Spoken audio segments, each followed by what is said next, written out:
नमस्कार, मी निवेदिता करलकर माझ्या चॅनलमध्ये आपलं खूप खूप स्वागत करते.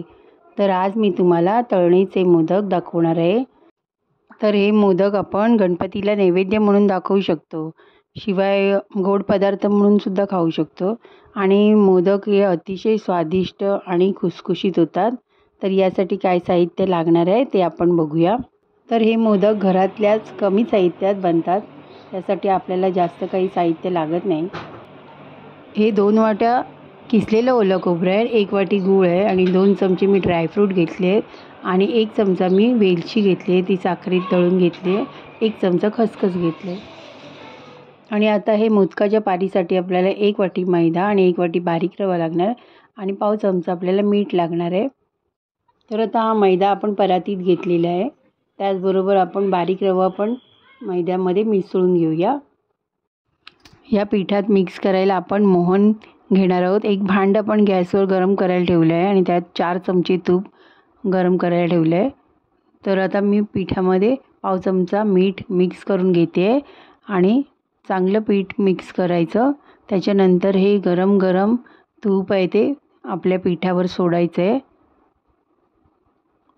आणि गरम असल्यामुळे ते चमच्याने आपल्याला ढवळावं लागणार, कारण ते हाताला चटके लागणार, म्हणून आधी चमच्यानेच आपण ढवळून घ्यायचे आणि तो हलकंसं थंड झालं की मग आपण ते हाताने चांगलं मिक्स करून घ्यायचं आहे. आणि मोहन घालायचं कारण म्हणजे ही पारी जी आहे ना मोदकाची एकदम खुसखुशीत होते आणि त्याच्यामुळे मोदक पण छान खुसखुशीत होतात. तर आता आपण थोडं थोडं पाणी घालून हे पीठ मळून घ्यायचं आहे आणि हे पीठ आपल्याला घट्टसरच मळून घ्यायचं आहे, पातळ नाही मळायचे. तर थोडं थोडं पाणी घालायचं आहे, एकदम पाणी नाही घालायचं आहे.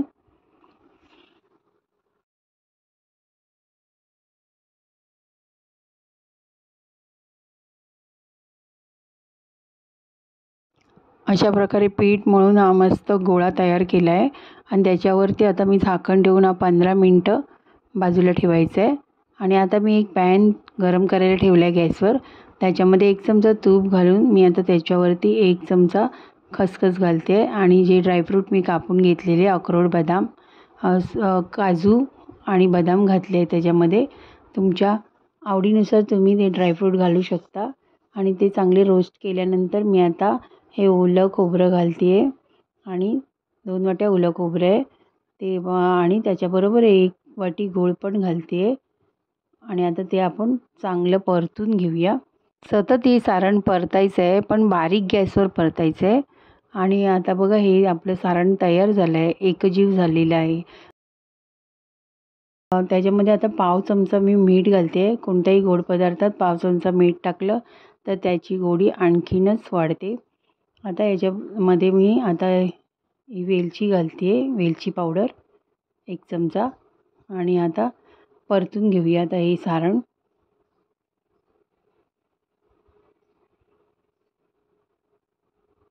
आणि आता मी जायफळ पण त्याच्यामध्ये किसून घालते आहे.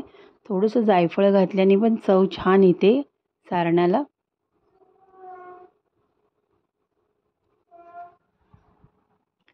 तर हे मोदकाचं सारण आपलं रेडी झालेलं आहे. तर आपण आता एका डिशमध्ये काढून घेऊया आणि थोडा वेळ थंड करायला ठेवून देऊया. आणि आता आपलं पीठ पण 15-20 मिनटं झालेली आहेत पिठाला झाकून ठेवलेलं. आपण आता थोडंसं मळून घेऊया. आता ते पीठ छान असं मळून घेऊया. तर आता या पिठाचे आपण लिंबा एवढे गोळे करून घेऊया. एकसाथ सर्व आपण हे गोळे तयार करून ठेवायचे आहेत आणि आता तो गोळा घेऊन आपण पोळपाटावर गोल असं पुरी एवढं लाटून घेऊया, पुरीच्या आकाराचं.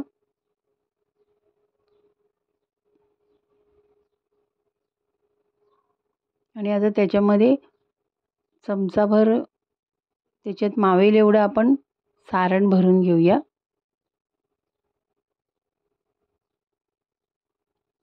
आणि आता हे उचलून आपण त्याच्या कळ्या पाडून घ्यायच्या आहेत.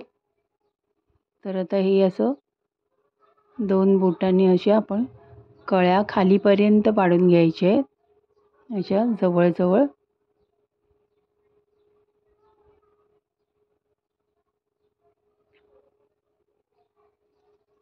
जसे उकडीच्या मोदकाच्या कळ्या पाडतात ना, तसेच कळ्या आपण याच्या पाडून घ्यायचे. अशा जवळ करून त्या कळ्या पाडून घ्यायच्या आणि मग ते एकसाथ असं आपण ते जवळ असं करून घ्यायचं.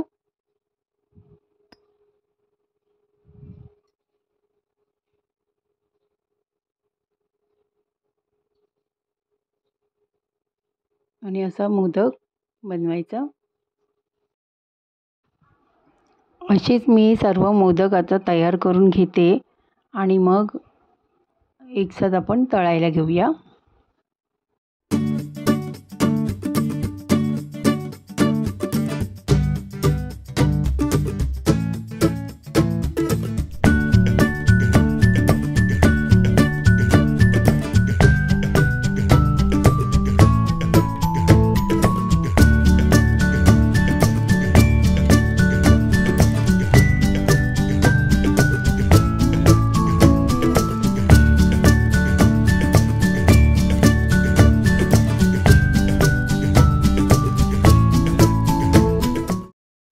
आता मी गॅसवर कढई ठेवली आहे आणि तेल तापत ठेवलं आहे. तेल तापलं की बघण्यासाठी मी एक गोळा टाकते आहे आणि तो गोळा पटकन वर आला की समजायचं तेल तापलं आहे. तर आता मी एक मोदक टाकते तेलामध्ये आणि असं मी 3-4 मोदक टाकते त्याच्यात. एकदम एकसाथ मोदक टाकायचे नाही, नाही तर ती चिकटून जातील त्याला. म्हणून मी आता 4च मोदक टाकले आहेत. तर आता बारीक गॅसवर मी ते तळणार आहे. एकदम मोठा गॅस केला तर आतमध्ये ते कच्चे राहतील, बाहेरून तळले जातील पण आतमध्ये ते कच्चे राहतील. म्हणून बारीक गॅसवरच तळायचे आहेत. बारीक गॅसवर तळल्यामुळे मोदक मस्त खुसखुशीत होतात. तर ते चारी बाजूनी तळले गेले पाहिजे म्हणून आपल्याला ते परतायचे पण आहेत. लालसर झाल्यावर आपण हे काढून घेऊया. अशा प्रकारे हे तेल चांगलं निथळून घ्यायचं आणि मग एका ताटात काढून घ्यायचं. अशा प्रकारे मी सर्व मोदक तळून घेते.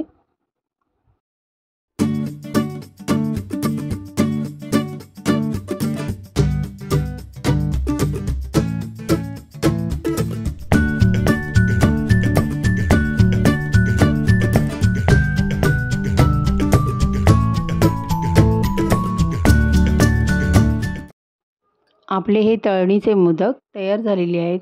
दिसायला तर खूपच सुंदर दिसत आहेत. त्याचबरोबर ते चविष्टसुद्धा आहेत.